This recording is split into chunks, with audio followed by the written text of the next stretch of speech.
Olá! Hoje no Mundo Político, as articulações da oposição na Assembleia. O grupo de deputados adversários do governo Zema se organizou em meio a um novo jogo de forças no parlamento e terá de lidar com uma base do executivo ampliada e disposta a fazer andar os projetos considerados prioritários pelo governador. Haverá resistência? Quais pautas despertarão maior atenção nas comissões e no plenário? Eu converso com o deputado estadual Ulisses Gomes, do PT, líder do Bloco Democracia e Luta, que reúne 20 deputados de 5 partidos. Bem-vindo mais uma vez ao Mundo Político, deputado Ulisses. Sempre Olá. Um prazer recebê-lo. Satisfação, Marco. Obrigado pela oportunidade de a gente poder debater um pouco o nosso trabalho de oposição aqui na Assembleia. Deputado Ulisses, a coalizão da oposição na Assembleia para a atual legislatura foi formada pelas federações PT, PCdoB e PV e Rede PSOL. Outras legendas chegaram a ser procuradas porque não foi possível ampliar esse escopo.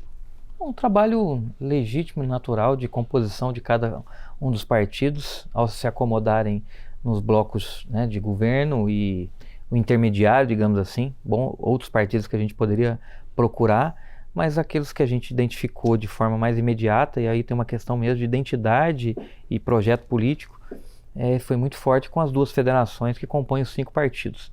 São 20 deputadas e deputados que têm um trabalho, que eu posso dizer, em comunhão com o projeto nacional do presidente Lula, no enfrentamento aos programas do governo de Minas contra as políticas de privatização e arroxo que se tem das políticas públicas em Minas Gerais no governo Zema.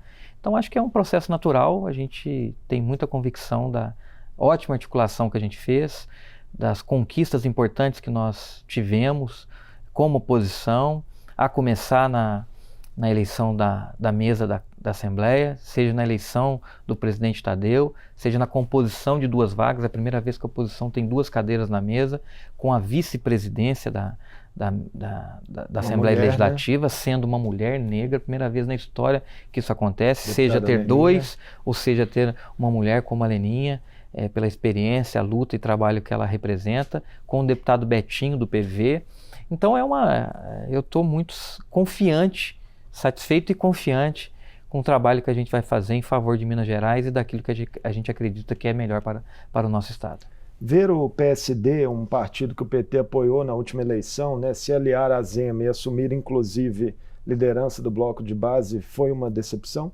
Sem dúvida foi, e a gente tem que enfrentar isso na política, tentando, obviamente, no diálogo com o governo federal, compreendendo que a nível federal há uma certa articulação, mas a nível estadual o partido optou em aliar com aquele que durante 4 anos eles confrontaram, atacaram, apresentaram os problemas, e obviamente isso vai ser base do debate nos próximos 4 anos.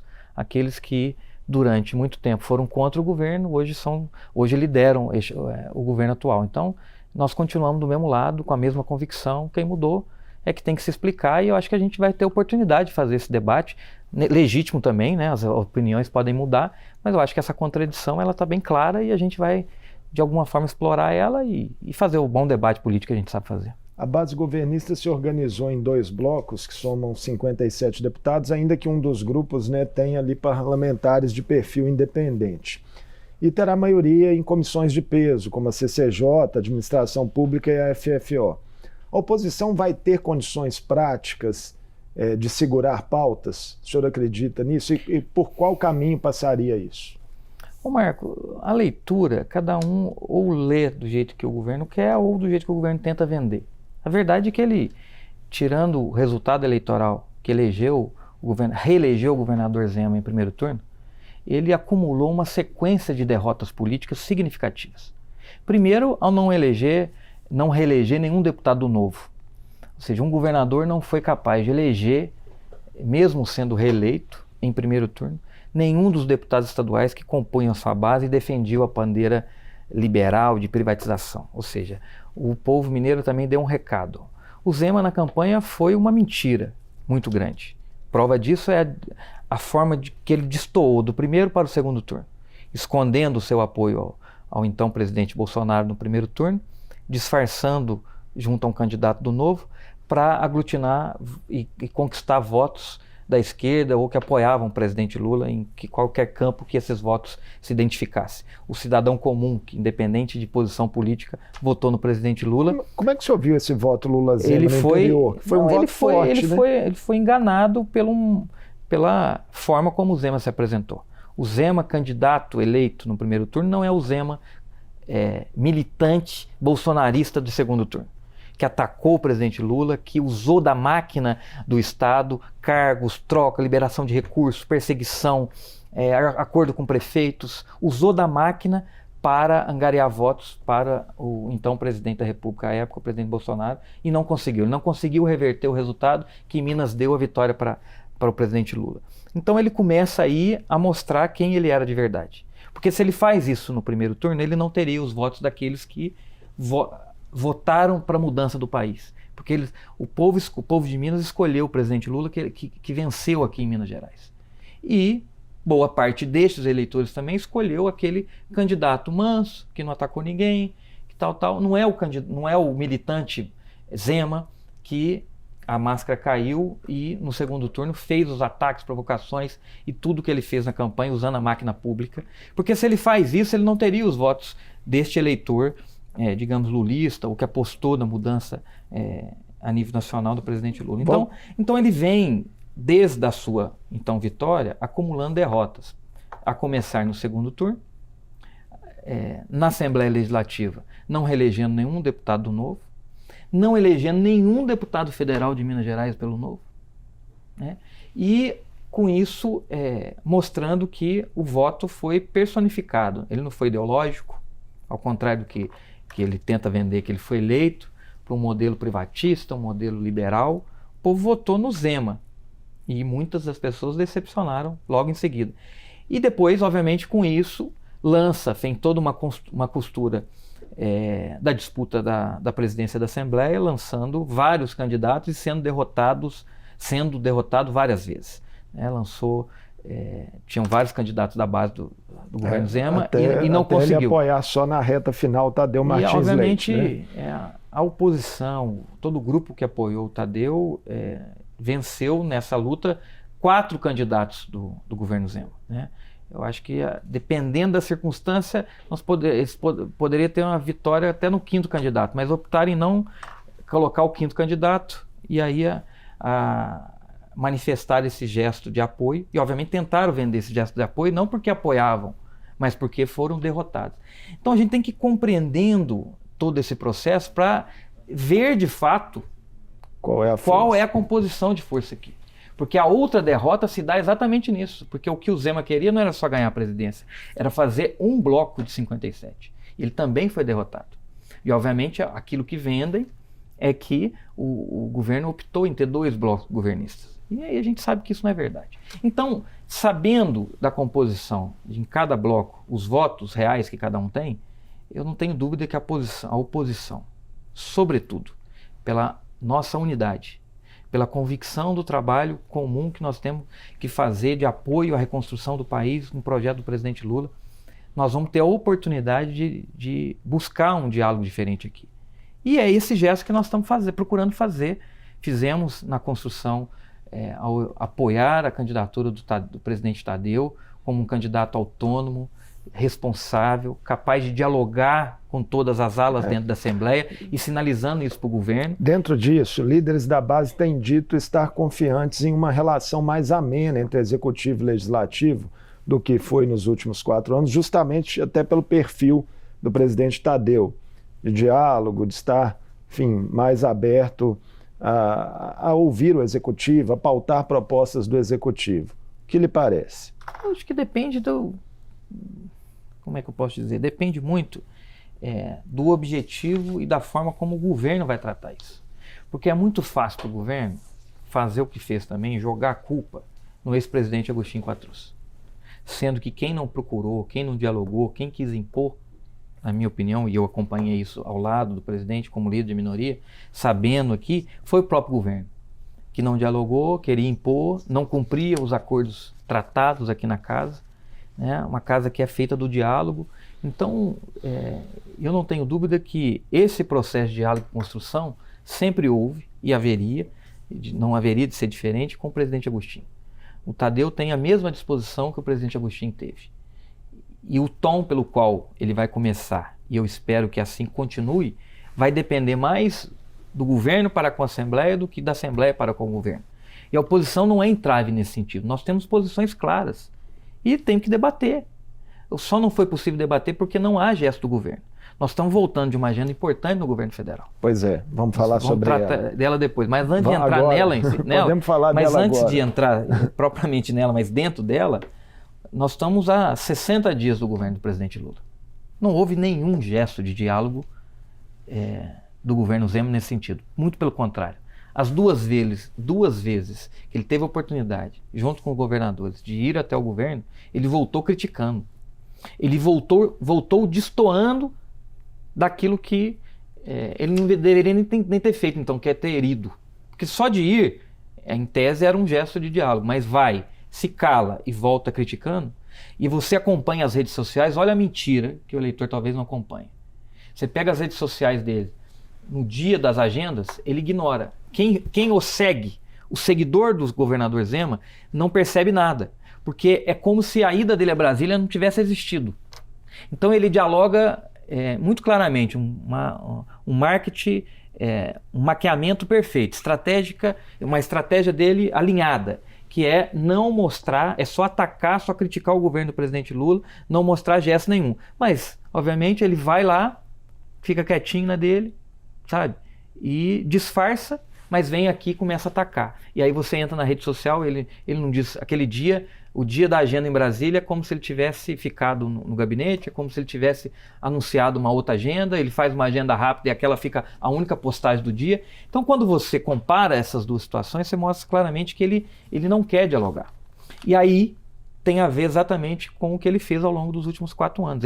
Foi fácil para o governo e para o Zema colocar a culpa na Assembleia. O presidente Agostinho é que travou tudo, a oposição que travou tudo, sendo que ele não buscou o diálogo, ele não cumpriu, ele gosta de colocar a culpa em outro, mas não assume a sua responsabilidade de governar, apresentar um projeto para Minas, né? E naquilo que ele se propõe a mostrar que é um projeto para Minas, ele só sabe olhar para o retrovisor, porque a todo momento ele critica o governo passado. Ele começa a criticar obras, começa a criticar ações dos últimos anos, sendo que ele passou 4 anos e não mostrou que veio. Vamos falar do que vem pela frente. Todos os deputados da oposição foram a Brasília, né, no início dessa semana, para uma série de agendas com representantes do governo Lula. E um dos assuntos que vocês trataram lá, né, com os ministros das Relações Institucionais, Alexandre Padilha, e da Fazenda, Fernando Haddad, foi a possível adesão de Minas Gerais ao regime de recuperação fiscal com a União, que continua sendo uma prioridade declarada do governador Romeu Zema, inclusive ao ser empossado aqui na Assembleia para o seu 2º mandato.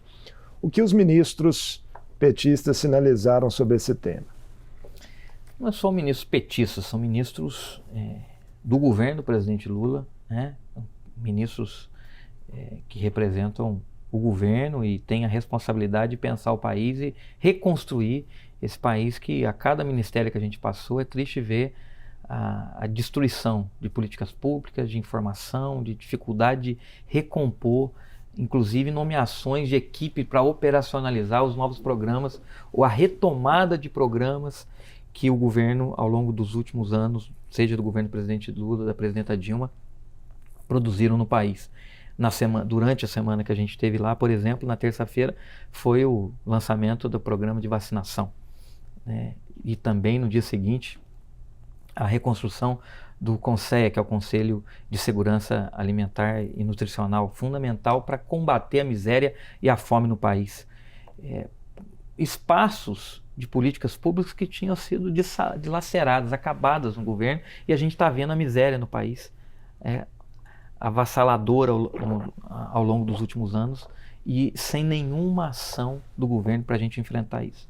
Então, o desafio dos ministros, do Ministério e do governo do presidente Lula é realmente conseguir fazer essa reconstrução no tempo mais rápido possível, porque urge a necessidade, sobretudo, na vida daqueles e daquelas que estão desempregados, precisam de apoio do governo, precisam de gesto do governo.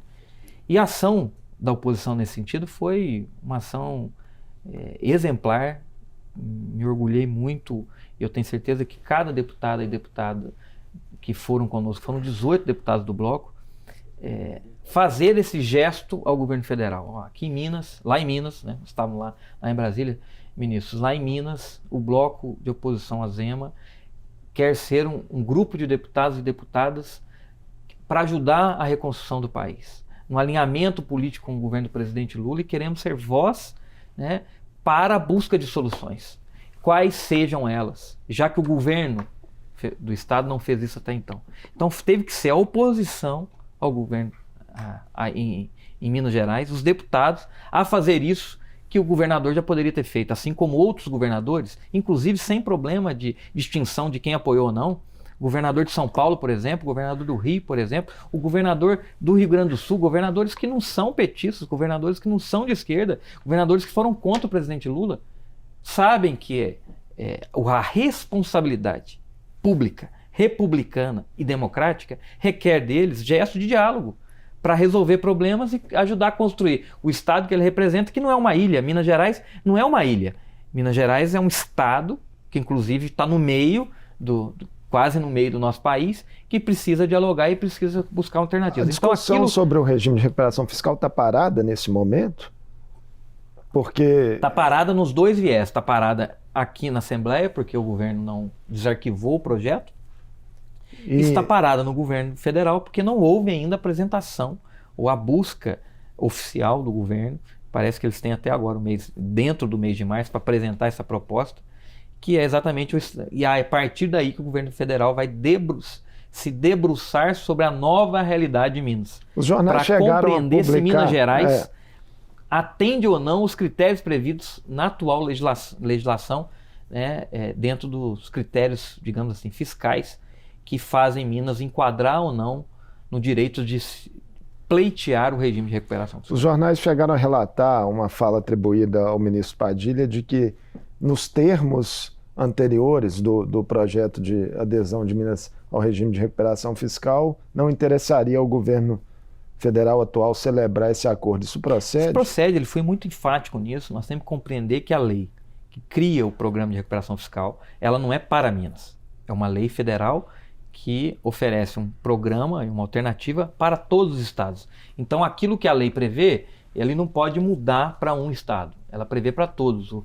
Rio de Janeiro assinou e o governador do Rio esteve lá na última agenda com o presidente Lula pedindo para rever, para flexibilizar, porque a proposta é muito ruim e não resolveu o problema do Rio de Janeiro.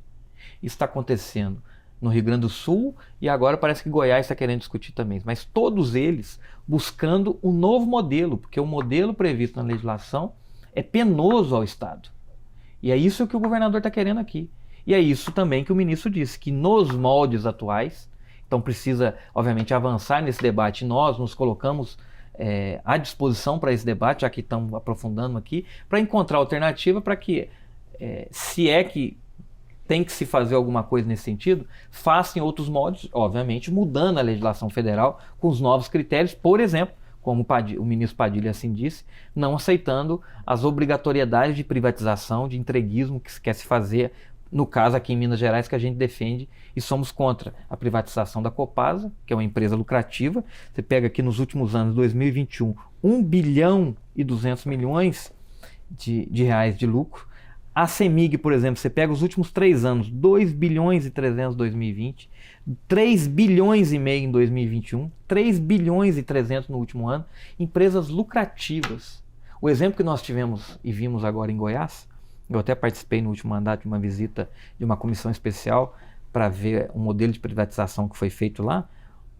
O governador bolsonarista, sem nenhuma crítica nesse sentido, mas que assumiu, o Ronaldo Caiado, está defendendo a reestatização do serviço da empresa de energia pública em Goiás, porque ela foi um caos.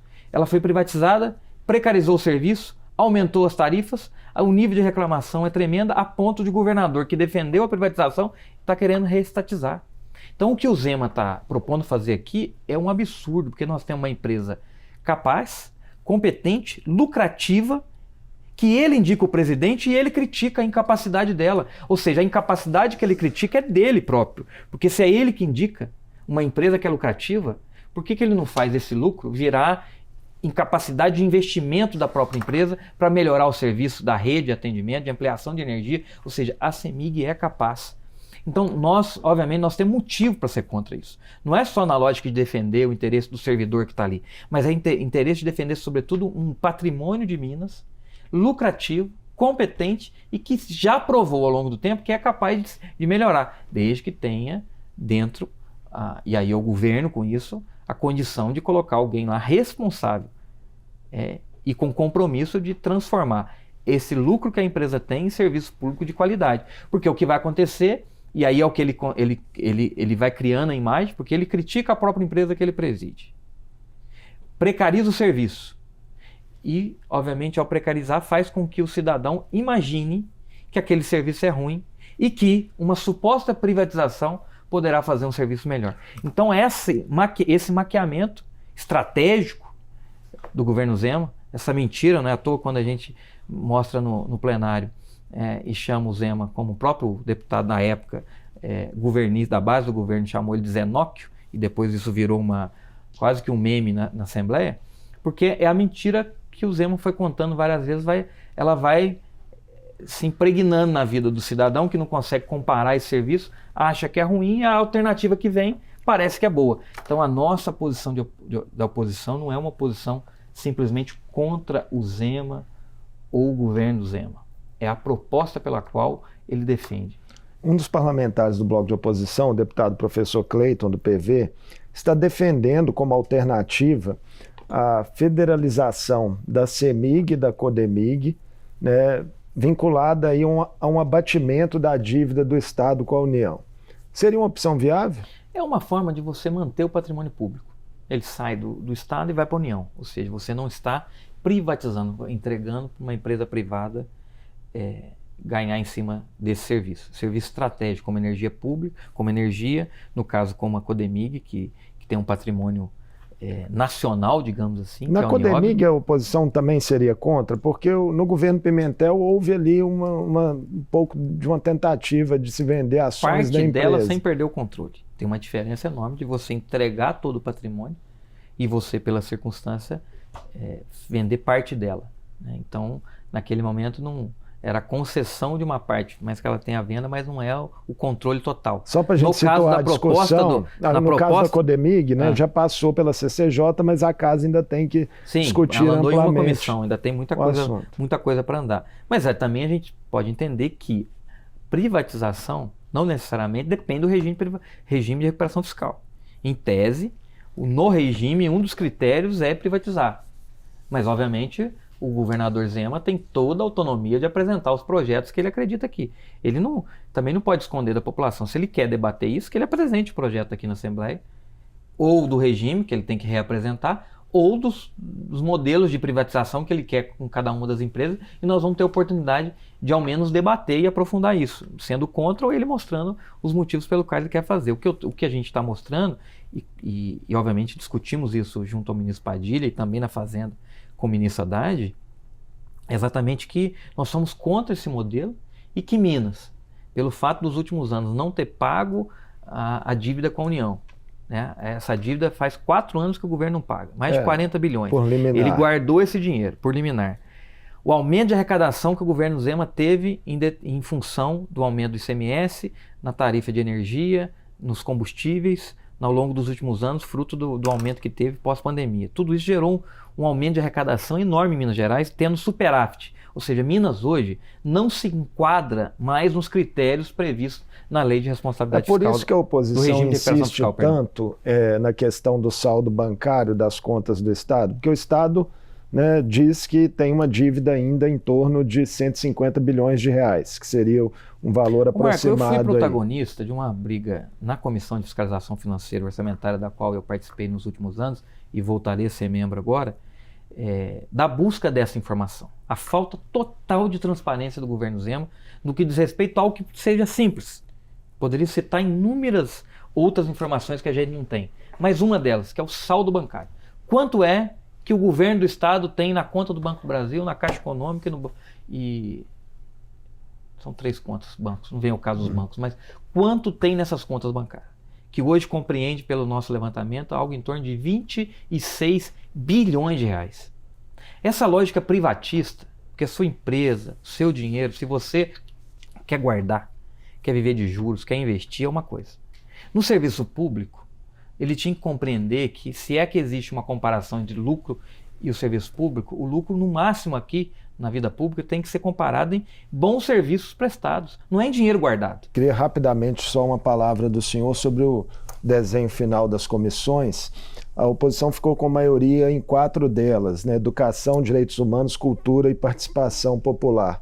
Qual a importância desses colegiados para as discussões que o grupo pretende protagonizar? A oposição vai presidir 7 comissões e, como você disse, das 7, 4 delas nós vamos ter maioria. Mesmo onde a gente não tem maioria ou não preside, nós temos participação para fazer o debate daquilo que a gente acredita, o enfrentamento e a contribuição democrática do nosso papel, né, de contrapor o governo ou mesmo participar da construção, apoiando propostas importantes para Minas Gerais. O grande papel, a importância estratégica é exatamente você ter autonomia nessas comissões, seja temática no caso da educação, mas no caso da participação popular, você ter a amplitude de ouvir a comunidade e conduzir aquele processo. E no caso da Comissão de Assuntos Municipais, é a alternativa de você trazer, e esse é o nosso interesse, já conversando muito com o presidente que nós indicamos, o deputado Cristiano, é exatamente trazer programas e propostas do governo federal numa comissão que é ampla. Tudo que se vai fazer em política pública do governo federal, ele vai acontecer na cidade. Então nós queremos, através das comissões também, contribuir para que os programas sejam mais divulgados, mais aprimorados e, com certeza, cheguem mais próximos da população. Porque muitas vezes falta informação, falta como fazer, falta essa articulação. E o trabalho da Assembleia é nisso também. É confrontar, apresentar um projeto, é fiscalizar as ações, mas é também encontrar soluções. Eu não tenho dúvida que, a partir das comissões, e no caso aquelas que a gente tem maioria também, no caso da Direitos Humanos, confrontar todo esse enfrentamento que se tem nos últimos anos no país, né? E a Comissão de Direitos Humanos vai poder fazer esse debate, tendo a maioria lá, presidindo a comissão, mas sem dúvida é contribuir para que o trabalho do governo do presidente Lula, essa reconstrução do nosso país, tenha, através da Assembleia Legislativa, já que não tem no governo, diálogo e abertura para ampliar isso, fazer com que programas e ações cheguem mais e melhor, mais agilmente aos municípios. Esse é o trabalho, é o desafio, mas nós estamos muito esperançosos e dispostos a enfrentá-los. Muito obrigado por participar conosco mais uma vez do Mundo Político, deputado Ulisses. Conte conosco, sucesso aí, um abraço. Obrigadão.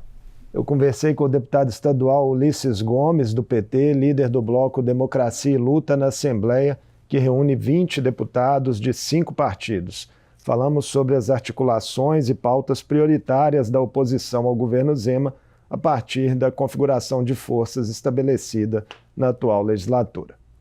O Mundo Político fica por aqui. Obrigado por nos acompanhar e até o próximo programa.